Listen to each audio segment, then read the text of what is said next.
अहो मॅडम झाले सर्व काम आता. मॅडम 10 दिवसाची सुट्टी पाहिजे होती. सुट्टीचं ठीक आहे, 10 दिवसाचं तर नाही बाई, पण 5 दिवसाच्या भेटून सुट्या. अहो मॅडम मी सर्वच तर काम केले हो मॅडम. तुमचं घर चकाचक करून टाकलं. आता माझ्या घरी दिवाळी आहे. माझ्या घरचं राहिलं हो मॅडम काम. माझी पोरगी पण येणार आहे दिवाळीले. माझी पोरगी आता 4-5 दिवस राहणार आहे ना घरी. बापरे रत्नाबाई, 4-5 दिवस कशाला ठेवता मुलीला? 2 दिवस ठेवा आणि पाठवून द्या तिच्या सासरी. अहो मॅडम खूप दिवसानं येत आहे माझी पोरगी. ते काही माहित नाही बाई मले. मी तुला 5 दिवसाची सुट्टी देतो. 5 दिवसाच्या वर जर झाले तर दुसरी बाई लावून घेईल कामावर. अहो मॅडम पैसे दे ना मला. हे घे तुझे पैसे. हाय मावशी. आली का नेहा तू? हो मावशी, पण तू यावेळेस दिवाळीला नाही जात का घरी? जात होती हो बाई, पण आईनं मला काही सुट्टी दिलीच नाही. म्हणून मी आता पैसे पाठवून देतो बाई पोरीले. मावशी, तुझी तर मुलगी पण येणार होती ना दिवाळीला? येत होती बाई, पण आता तिला आता येऊ नको म्हणतो. काऊन मावशी? बाई मीच नाही चालली तर पोरीले बोलावून काय करू? अच्छा, आईने तुला सुट्टी नाही दिली का?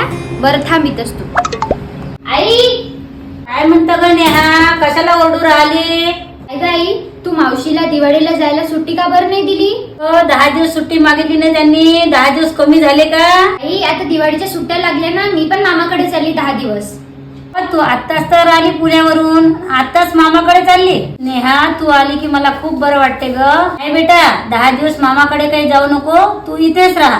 आई, मी पुण्यावरून आली तर तुला किती खुशी झाली, आणि आताच मी म्हंटल की मामाकडे जाते 10 दिवस तर तू लगेच नाराज झाली. हो बाई, मुलगी आली तर कोणी आईला खुशी होणार नाही? अगं आई, मला पण तर तेच म्हणायचं आहे. कोणत्या पण आईची मुलगी येणार तर तिला खुशीच होते ना.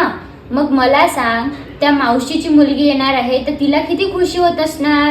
मावशी आपल्याच घरी राहते, आपल्याच घरी काम करते. मग तिची इच्छा होत नसेल का तिच्या घरी जायची दिवाळीला?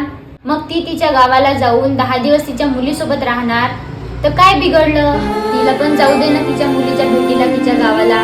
वाटलंच मी 10 दिवस इथे राहते तुझ्यासोबत.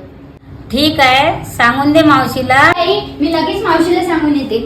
मावशी, तू जाऊ शकता आता 10 दिवस. हाव का हो बाई? हे बघा मंडळी, तुमच्याकडे पण अशी कोणती रत्नाबाई सारखी मावशी असेल ना, तर त्यांना पण दिवाळीच्या सुट्ट्या द्या. त्यांना पण दिवाळी आनंदात साजरी करू द्या.